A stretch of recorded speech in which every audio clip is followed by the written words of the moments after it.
and punch it in the sport mode. Hey everyone, it's Ben Hardy here, and in today's video we'll be reviewing the all-new Nissan Ariya. Before we get in this video though, a huge shout out and thank you to the Tim Daly Nissan here in Murray, Utah for giving me some time with this Ariya. I'm going to include a link to their inventory in the description down below so you can check out what they have currently. If you have any questions or need any help, just ask for Jeff. And then on a side note, if you want to save time and money, the next time you purchase a car, link to my car buying guide in the description down below. Let's get into it.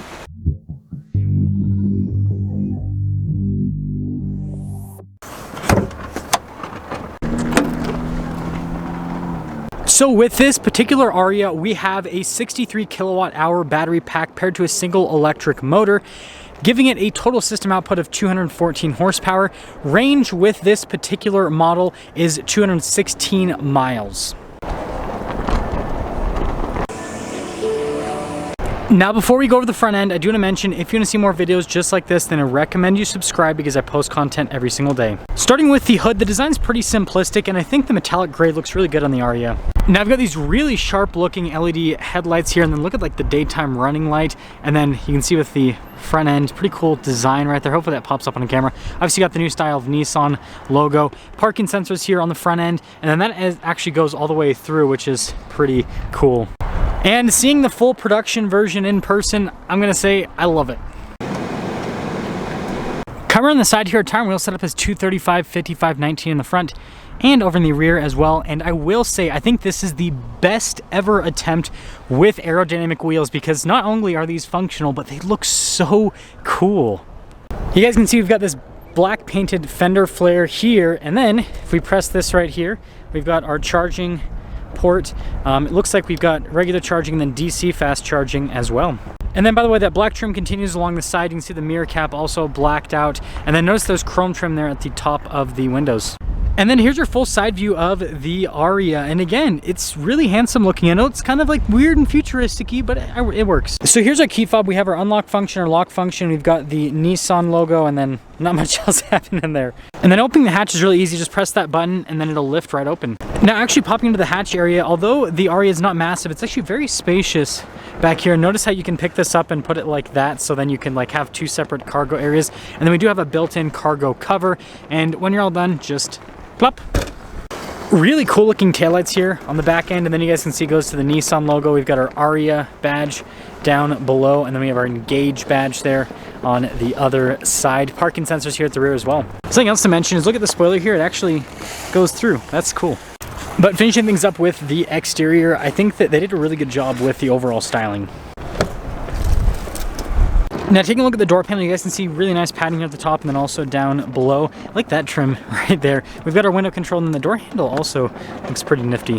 And then here's a quick look at the seats. You can see here with the padding, then notice with the inserts there that go down the center. Now legroom here on the back is actually pretty solid. We've got a little storage pocket right here on the back of the seat, also on the passenger side as well. The big thing though, we got vents here in the back, we got some USB action, and we even have heated seats. And then headroom's also good back here. And the Ariya even comes with a cup holder armrest. Now taking a look at the front door panel, you guys can see again with all of the stitching and padding here, just like the back. We got all of our window controls here, the mirror adjustments. The mirrors do power fold in. We also have memory seat functionality and blind spot monitoring with the mirrors. And then here's a quick look at the front seats. You guys can see material use is pretty much identical to the back, perforated there in the center though. And then we do have our power adjustments on the side. And then notice here with like the padding on the dash, and then you can see the trim down below. I like the look of the vents too.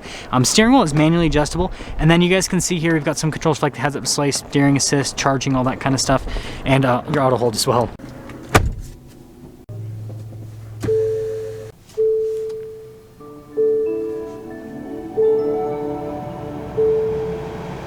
Now here's a quick look at the steering wheel. Really nice padding here at the top and at the bottom. You got the little metal ring there at the bottom as well. Perforated here on the side. Looks cool, but also just, feels good. We have adaptive cruise control. We've got like our phone controls, voice command controls on this side, volume controls, some controls for the center stack as well. And then regular stock, so turn signal light stock, windshield wiper stock. Now you've got this digital gauge cluster here in the center, and it shows you everything that you really need to know. It lets you know whether you're charging or not. It lets you know your state of charge, and then also how much range that actually means. And then of course your speed there. And then this little center screen here, this basically functions similar to what we have with other Nissans, where you can go through different bits of info on the car, and then also, on systems within the car as well. And last but not least, we do have some drive modes. You guys can see we've got a sport mode, a standard mode, and then an eco mode that we can go into with the Ariya. Now in reverse, we do have a backup camera here with trajectory lines that turn with the steering wheel, and resolution's pretty solid. Now as for the rest of the infotainment screen, first off, we have this shortcut bar here on the side, so you can press the different buttons here and it'll take you into the different menus. Definitely makes it a lot more user-friendly, frankly. But with the screen itself, it does have a plastic covering over it, but despite that, I mean, you can see response time is still really solid, and there's even like a little camera button there off to the side that I can press. Cool. So there's even more like buttons here. It's kind of hard to see because of the glare. Off the side. So yeah, overall, even though it doesn't have like actual physical buttons, really easy to use. I think the dash looks really cool with all of the padding, and then look at like how the vent connects, and then that goes into like the volume control. I suppose that's interesting for the radio too. They definitely have gone like minimalist with the controls, and you guys can see like the wood trim down below. And speaking of that, this is where our climate controls are. So yeah, it's just like haptic feedback buttons for all of the controls. And it's definitely interesting, but I like it. Now this is random, but you got your like little parking brake control here, and then, well, you guys know how I love glove boxes? This has two of them. There's one here in like the very center, and then there's one in the normal glove box place. Now this center console is crazy. So normal stuff with it. We've got like some cup holders underneath that trim, and I like how that actually matches. That looks really good. And then you guys can see the storage here, also pretty normal. Got some nice padding that matches the stuff on the steering wheel. And then you got like stitching here on the side. We have the shifter for the transmission select, pretty easy to use, by the way. Drive mode select, and you guys can see your E-step function. We'll talk about that more when we're driving. The weirdest part is the fact that you can actually adjust this whole console. Like look, you press this button and it slides the whole console back. That is probably one of the strangest things I've ever seen. And then you can see the storage down below with some more USB action. And then up top here, we do have a manual dimmer there for the mirror, and then just a lighter colored headliner. So here's a window sticker for this Ariya. You guys can see everything we went over was standard equipment, or is standard equipment rather. Base MSRP is $43,190. Total MSRP $44,735. Let's see how this thing drives.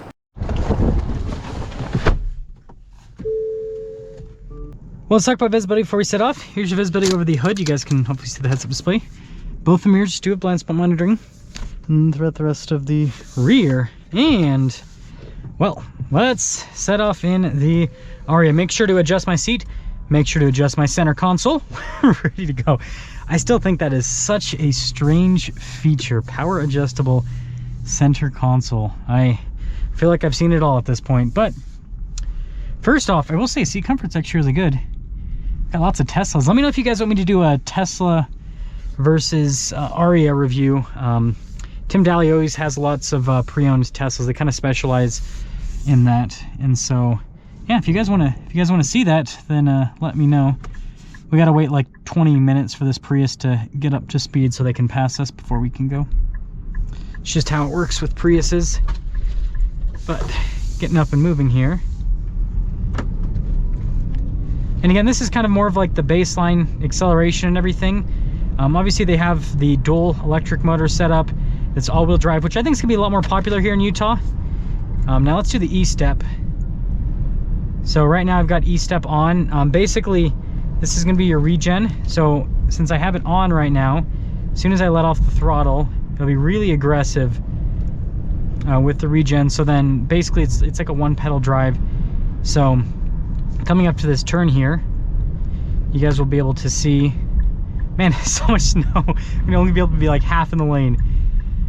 You can see that it's doing the regen pretty aggressive. I do have to do the brakes though a little bit there at the end, so that's definitely a thing. And super smooth, just like all EVs. So I'm gonna turn the E-step off. Okay, E-step off. So now it just drives like a regular car. Because there's not, I mean, there's still regen, it's just not as aggressive. This haptic feedback button's definitely interesting. It's something that could take a second to get used to. Ride quality is really good with this. I'm actually really impressed. I actually have never driven the Leaf. I'm trying to review one today. So if I have time to review that, then I'll talk about, you know, how this compares to the Leaf, so we can kind of talk about the evolution of Nissan EVs, I guess. But yeah, the suspension's really good on this. The acceleration's very strong as well. I'm honestly super impressed with how this drives so far as an EV. And again, this is not like the crazy loaded up version, so it's cool that like the quote unquote like more baseline version, right, is this good. Okay, so we're gonna get a little acceleration here, and this is just in the normal mode. So yeah, I mean it got up to speed pretty much instantly. It doesn't like shove you in your seat or anything like that. Again, this is more of like a not like a super high horsepower electric car. And something I noticed with electric cars is if they're two-wheel drive, right, they just have a single motor, it's crazy like how much less punchy they feel compared to dual electric motor cars. Even if there's not like a huge power difference between the setups, just it's the second you add another electric motor, like it just, in terms of like the feel you get with the acceleration, it feels so much punchier from the driver's seat. Yeah, handling's really good. Gosh, come on people, look where you're going. I feel like I almost get hit by someone every single day. Thank goodness for insurance. Let's pop into sport mode. Now, this is the car braking. So this isn't the most aggressive one pedal drive I've ever experienced, but it gets the job done, that's for sure. And ooh, we got a green light, so gotta get around this giant snowbank here and punch it in the sport mode. That's reasonable. It's very reasonable. Again, I'm not gonna say it's fast because it's like, that's not like, I mean, most EVs, like it's like shove it, not most, but like, you know, the higher performance EVs, you get like shoved in your seat and everything. And I'm sure that the dual electric motor Ariya will do that. When I have a chance to review one, I will. But in this base format, it's actually pretty impressive. The price, the figures, because I'm trying to think like the stuff that compares against this. I mean, like the one that I can think of is that I reviewed recently is like the new Niro front wheel drive as well. But that two wheel drive, whatever. But that one is front wheel drive, I'm pretty sure, because I think it's on the front. Anyway, regardless, the point that I'm trying to make is that was like more expensive than this with the MSRP, and I feel like this is a nicer vehicle compared to that Niro EV. Obviously, you know, base Model 3, right, can be had in this price range as well. So that's another thing. That's solid, but I don't think you could get a base Model Y.